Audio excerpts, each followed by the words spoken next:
आवाज की दुनिया के दोस्तों, परमात्मा का प्रेम सब भाई बहनों को चाहिए। समर्थ को भी चाहिए, असमर्थ को भी चाहिए, बीमार को भी चाहिए, निरोग को भी चाहिए। मित्रों, श्रीमान को भी चाहिए, गरीब को भी चाहिए, दुखी सुखी जैसा बीमार की परिस्थितियां हो, इनसे कोई अंतर इस आवश्यकता में नहीं आता। परमात्मा का प्रेम वह अविनाशी प्रेम रस है जो कभी घटता नहीं है, मिटता नहीं है, जो जन्म जन्मांतरों के सब अभावों को दूर कर देता है। ऐसे प्रेम रस की आवश्यकता हम सब भाई बहनों की है।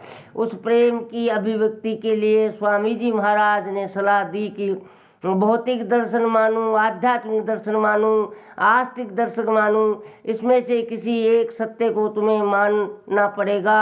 इन तीनों बातों को छोड़कर कुछ और मानोगे तो उसको सत्य का आधार नहीं होगा। जाति के नाते एक मानूं, वर्ग के नाते एक मानूं, देश के नाते एक मानूं, समूह के नाते एक मानूं, ये सब सीमित संबंध हैं और राग दोष को उत्पन्न करने वाले हैं, हृदय के रस को सुखाने वाले हैं। और आप सच मानिए, मनोविज्ञान के अध्ययन का एक बहुत बड़ा लाभ अपने जीवन पर मैं ये मानती हूँ कि ये बात मेरे ठीक समझ में आ गई है कि यदि जीवन का रस सूख गया तो न दुनिया में रहने से अच्छा लगेगा, न दुनिया को छोड़ने की हिम्मत आएगी और न प्रभु का प्रेम उपजेगा। जीवन का रस अगर सूख गया तो राग द्वेष रहेगा और जीवन की सरसता कम हो जाएगी और मस्तिष्क में व्यर्थ चिंतन का तूफान उठता रहेगा। सज्जनों, इसलिए सत्संगी भाई बहनों के सामने बड़ा महत्वपूर्ण प्रश्न है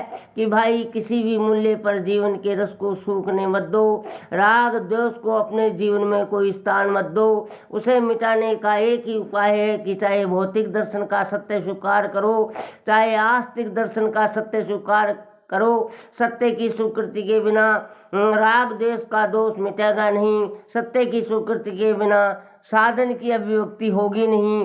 प्रभु के नाते सब अपने हैं, ये बात बहुत अच्छी है, ये सत्य भी है और आपके जीवन की शुष्कता निरसता को मिटाने वाली भी है। पहले लोग हमसे पूछते हैं कि आप कितने भाई बहन हैं, तो मैं कहती हूँ कि भाई संसार का एक ही माता पिता है, दो चार माता पिता हो तो बताऊँ कि मेरा अपना कौन है और पराया कौन है।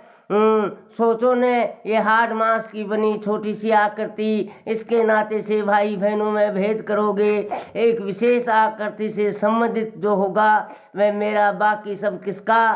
तो ऐसा तो नहीं है। अगर आप साधक हैं, अगर आप सत्य के शोधक हैं, अगर आप सत्य का प्रयोग जीवन पर करने चले हैं, तो इतनी सी बात भी अगर स्वीकार नहीं करेंगे कि सभी मेरे अपने हैं तो विकास कैसे होगा। आवाज की दुनिया के दोस्तों, ये सृष्टि अनंत परमात्मा की सृष्टि है और उनके लिए एक विशेष बात हम लोगों ने सुनी है कि अनंत माधुर्यवान है। वह सारी सृष्टि को, सब शरीरधारियों को जिनको उन्होंने उत्पन्न किया है, सबको अपनी मधुरिमा में रखते हैं और उससे पालते हैं। उस अनंत माधुर्यवान के प्रेमी होने आप चले हैं तो एक भी प्राणी अगर आपको पराया मालूम होता है और उसके हित का संकल्प आपके भीतर उठता है तो चित्त की अशुद्धि कैसे मिटेगी।